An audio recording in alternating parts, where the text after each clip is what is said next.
Thumbnail देख के आपको पता चल ही गया होगा कि इस वाले वीडियो में हम लोग बात करने वाले हैं कि कैसे आपको पेपर प्रेजेंटेशन करना है आपके क्लास 10 बोर्ड एग्जामिनेशन में, या बोर्ड से पहले सारे प्री बोर्ड्स एंड छोटे छोटे एग्जाम्स होते हैं उन सब में भी आपको किस तरह से पेपर प्रेजेंट करना है ताकि एग्जामिनर आपको खुश होकर एक्स्ट्रा मार्क्स दे दे। तो चलिए वीडियो को शुरू करते हैं।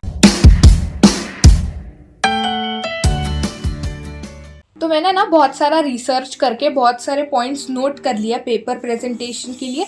तो चलिए एक एक करके सबको डिस्कस करते हैं। This is the history civics mid term paper of my school. हमारे स्कूल में मिड टर्म हुआ करते थे 40 मार्क्स के लिए। मुझे हिस्ट्री सिविक्स में 34 आउट ऑफ 40 मिले थे। अगर आपको जानना है तो nobody asked, I know but this is what it is. तो सबसे पहली टिप पेपर प्रेजेंटेशन के लिए है ऐसी मार्जिन्स बनाओ। मतलब आप ऐसे छोटे मोटे टेस्ट के लिए बनाओ ना बनाओ, बट बोर्ड्स में ज़रूर बनाना।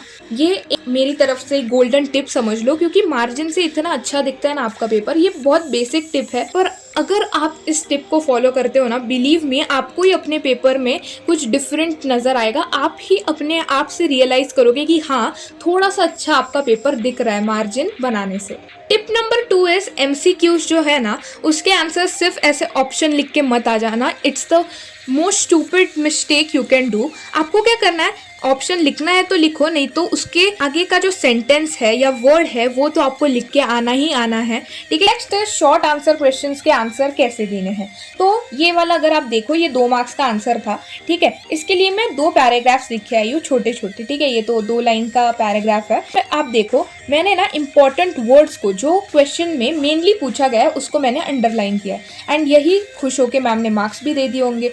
यहाँ पे आप देखो, मेरे को स्टार भी मिला है। I tell you the reason why I got this star, क्योंकि हमारी टीचर ना हमेशा बोलती है कि कीवर्ड्स को अंडरलाइन करो, और मैंने उनकी बात मान ली तो मैम खुश हो गई होगी। Next step is very basic. देखो, आप जब भी लिख रहे हो ना, एक एक लाइन छोड़ के लिखा करो। स्पेसिंग जब आप ज़्यादा देते हो ना, अच्छा दिखता है पेपर। ठीक है। प्रेजेंटेशन अच्छा लगता है, और टीचर को ऐसे गिचमिड़ काला देख के अच्छा नहीं लगेगा पेपर चेक करने के लिए। थोड़ा सा स्पेसिंग बीच में छोड़ना मत भूलिएगा। गाइस, नेक्स्ट है हमारा ज्योग्राफी।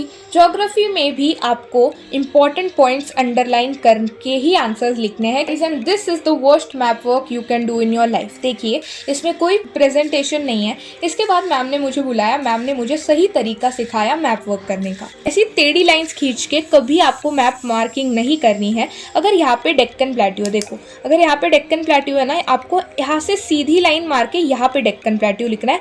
ऐसे जाके कोई ज़रूरत नहीं है डेक्कन प्लेट्यू लिखने की। फिर अगेन, ये जो झारिया कोलफील्ड है, ये यहाँ पे है। ठीक है। मैंने यहाँ पे क्यों मार्क किया, आई डोंट नो। ठीक है। तो यहाँ पे अगर है तो इधर ऊपर मत मार्क करो, उसको राइट में मार्क करो। ठीक है। मैथ्स वो सब्जेक्ट है जिसमें you are most prone to making silly mistakes. ठीक है। यहाँ पे मैंने देखो क्या लिखा है, 5C is equal to 30, so C is equal to 5. That is 5 5s is 30. Is it? No. तो यहाँ पे इतनी छोटी सी सिली मिस्टेक मैंने किया, एंड इसकी वजह से मेरा पूरा 1 मार्क्स गया था। तो सिली मिस्टेक्स करना अवॉइड करना। फिर यहाँ पे जब मैथ्स में आप ग्राफ वर्क कर रहे हो ना, थोड़ा क्लीन रखना अपना ग्राफ वर्क। फिर टीचर को अच्छे से समझ में आएगा कि कौन सा पॉइंट आपने कहाँ मार्क किया है, तो ये हमेशा याद रखना। तो गाइस, देख सकते हो आप, मैं पहले मैप वर्क बहुत गंदा करती थी जो मेरे स्कूल एग्जाम्स होते थे, पर मैम ने फिर बाद में मुझे बताया कि क्या करेक्ट तरीका होता है मैप वर्क करने का। फिर मैंने बोर्ड्स में अच्छे से किया था। मुझे 94 मिल गए थे 100 आउट ऑफ बोर्ड्स ज्योग्राफी के बोर्ड्स में। So you can believe. Description में मेरे रिजल्ट की लिंक है, अगर जाके देखना है तो देख सकते हो। Hindi, the OG subject in which I got a 98। इसमें ना मैं एसेज में हमेशा स्टोरी राइटिंग प्रेफर करती थी, क्योंकि स्टोरी मुझे अपने आप से बनाने आ जाती थी, इसलिए मैं हमेशा स्टोरी लिखा करती थी। कमेंट में ज़रूर बताना आप कौन सा ऐसे प्रेफर करते हो हिंदी में। गाइस, तो बायोलॉजी एक ऐसा सब्जेक्ट है जिसमें अगर आपको उस पर्टिकुलर क्वेश्चन में डायग्राम बनाने नहीं भी बोला ना, आप बना के आ सकते हो। अब आप बोलोगे दीदी इससे क्या होगा, इससे तो सिर्फ हमारा टाइम वेस्ट होगा। Believe me, it's not a waste of time, क्योंकि उस पर्टिकुलर डायग्राम से आप और अच्छे से अपने आंसर को एलैबोरेट या फिर एक्सप्लेन कर पाओगे। ठीक है। यहाँ पे पूछा गया था ब्लीडिंग क्या होता है। ठीक है। प्लांट्स में एक ब्लीडिंग करके कॉन्सेप्ट होता है, तो मैंने यहाँ पे डेफिनेशन लिख दिया, और उसको अच्छी तरह से समझाने के लिए मैंने यहाँ पे छोटा सा डायग्राम भी बना लिया। बिलीव मी, ये पॉइंट आप थोड़ा अंडर एस्टिमेट कर दोगे, बट एक बार ट्राई करके देखना। अगर आपको पसंद आए ना, प्लीज़ फॉलो करना। और ये जो स्क्रिबलिंग्स होती है ना, वो जितना हो सके अवॉइड करना, क्योंकि ये अच्छा इंप्रेशन नहीं देता है आपके एग्जामिनर को। याद रखो, इंग्लिश लिटरेचर में जितना आप कोट करते हो ना, उतना आपका एग्जामिनर इम्प्रेस होता है, ठीक है। हमारी टीचर ने हमको बताया था जितना आप कोट करके लिखते हो उतना आपके एग्जामिनर को पता चलता है कि हाँ इस पर्टिकुलर बच्चे ने अच्छे से चैप्टर्स पढ़े हैं। गाइस देन बायो में डायग्राम्स प्रैक्टिस करना मत भूलिएगा। Diagrams are very important. 3-3 2-2 marks के लिए अगर आ रहे हैं डायग्राम एंड अगर आपको अच्छे मार्क्स मिल सकते हैं डायग्राम बना के, सो व्हाई नॉट। तो मैं जल्द से जल्द एक वीडियो अपलोड कर दूंगी on important diagrams of biology. बहुत लोग पूछते हैं कि क्या मार्क्स बढ़ते हैं अगर हम लोग ऐसे पेपर अच्छे से प्रेजेंट करके आते हैं। देखो, अगर आप कुछ भी लिख के आए हो और सिर्फ पेपर प्रेजेंटेशन अच्छा है तो भी कुछ नहीं होगा। अगर आपकी टॉप नॉच नॉलेज है पर आप अच्छे से लिख के नहीं आए, अच्छे से पेपर प्रेजेंट नहीं करके आए, तो क्या क्या हो सकता है, क्योंकि एग्जामिनर को पहले से इतने सारे पेपर्स चेक करने होते हैं और इतना गंदा पेपर देख के वो चिढ़ के आपके जानबूझ के मार्क्स ना काट दे। इसलिए आई वुड सजेस्ट कि अच्छा पेपर प्रेजेंटेशन रखो, ठीक है। बहुत ज़्यादा टाइम वेस्ट मत करो पेपर प्रेजेंटेशन में ही, बट बेसिक टिप्स जो है वो एटलीस्ट फॉलो करो। मैथ्स में अगर कोई इंपॉर्टेंट फॉर्मूला लिखा है या फिजिक्स में तो उसके साइड में एक बॉक्स बना लो।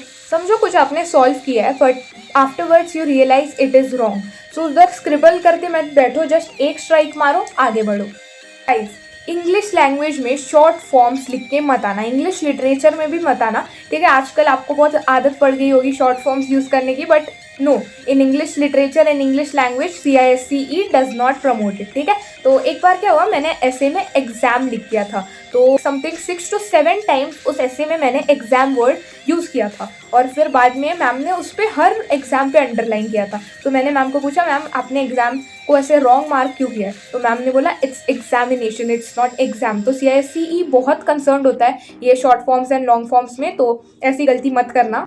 आप क्या करना ना, आप जब बोर्ड्स देने जाओगे तब आप घर से टाइम मैनेजमेंट डिसाइड करके जाना, ठीक है। मैं भी आपके जब बोर्ड्स पास आएंगे तब टाइम मैनेजमेंट की टिप्स एंड ट्रिक्स तो शेयर कर दूंगी, बट आपको अच्छे से टाइम मैनेजमेंट करके ही एग्जाम देने जाना है। लास्टली इतना ही कहूँगी कि मेहनत करो, ठीक है। आपको आपका गोल 90+, 95+, 80+, 85+ जो भी है वो अचीव करना है।